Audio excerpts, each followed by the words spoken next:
ఓం శ్రీ మాత్రే నమః.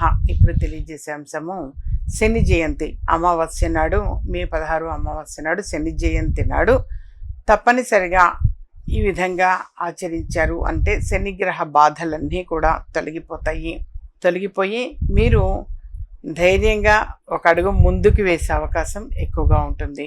దానికల్లా మీరు చేయాల్సింది ఈ నవగ్రహాల్లో లేదా నవగ్రహాలలో శనిగ్రహంది అని అంటే తప్పనిసరిగా నవగ్రహాలకి ప్రదక్షిణాలు చేయాల్సిందే.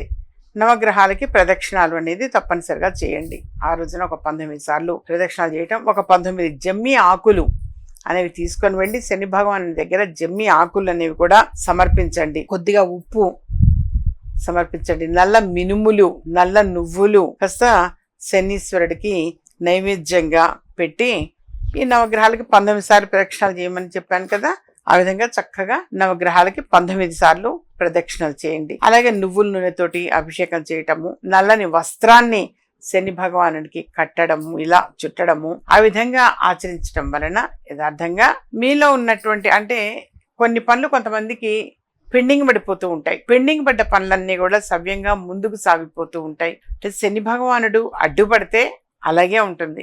అందుకని తప్పనిసరిగా ఈ చిన్న పరిహారం చేయండి. అలాగే శని భగవానుడు అడ్డుపడకుండా ఉండాలంటే గణపతిని కూడా ఎక్కువగా ఆరాధించాలి. చక్కగా విఘ్నేశ్వరుడు అంటే వినాయకుడు గుడికి వెళ్ళడం, గరికమాల అనేది సమర్పించటం, ఆ గరికమాల సమర్పించి గణపతికి 21 సార్లు ప్రదక్షిణాలు చేయటం, ఓం గం గణపతే నమః, ఓం గం గణపతే నమః అని చెప్పేసి సమర్పించి కాసేపు అలా ప్రశాంతంగా కూర్చోండి.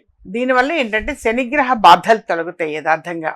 అందుకని చెప్పేసి ఆ గణపతిని చక్కగా ఆ రోజున ఎక్కువగా ఆరాధించటం విశేషం. ఇలా ఈ చిన్న చిన్న పరిహారాలు అనేది ఆచరించటం వలన శనిగ్రహ బాధలన్నీ కూడా దూరం అయ్యే అవకాశం ఎక్కువగా ఉంటుంది. ఆ రోజున మీరు ఓం శం శనేశ్వరాయ నమః, ఓం శం శనేశ్వరాయ నమః మంత్రాన్ని ఒక 108 సార్లు జపించండి నాన్న. చాలా చాలా మంచిది. మీరు ఆ రోజు చక్కగా ఈ మంత్రాన్ని జపించండి. అలాగే పులిహోర అనేది కూడా చేసి కనీసంగా ఒక 11 మంది కన్నా పంచిపెట్టాలి అనేది శాస్త్రం. కొంతమందికి ఆ పులిహోర అనేది పంచిపెట్టడం, కనీసం 11 మంది అన్న మినిమం ఉండడం మంచిది. ఎప్పుడైనా సరే పులిహోర చేసిన ఏదైనా మనం వినియోగించేటప్పుడు ఆ బియ్యం అనేది కేజీంబావు బియ్యం తీసుకోవాలి నాన్న. కేజీంబావు బియ్యం తోటి పులిహోర అనేది చేసి కొంతమందికి ఆ పులిహోరని పంచండి. యథార్థంగా మనం పంచాలి. మీరు అలా పంచిపెట్టండి. శుభం చేకూరుతుంది. దీనివల్ల నెగటివ్ దూరం అవుతుంది. ప్రసాదం పుచ్చుకున్న వాడికి కూడా మంచిదే సుమా. అది ఏదో పాపం వచ్చేదో గ్రహదోషం అంటుకునేది ఏమీ కాదు. ఆ రోజున ప్రసాదం స్వీకరించిన వాడికి కూడా శుభం జరుగుతుంది.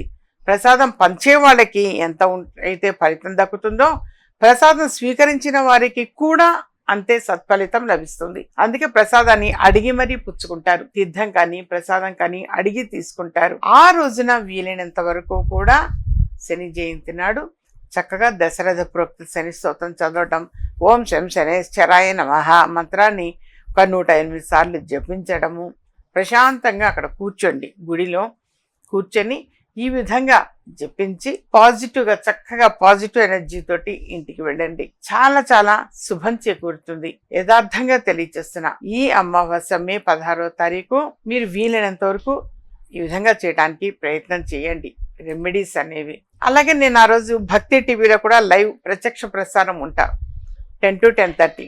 అందులో కూడా ఎన్నో చెప్తూ ఉంటాను. అవి కూడా మీరు చక్కగా ఆచరించండి. అద్భుతమైన ఫలితాలు అనేది అతి త్వరగా పొందగలుగుతారు నాన్న.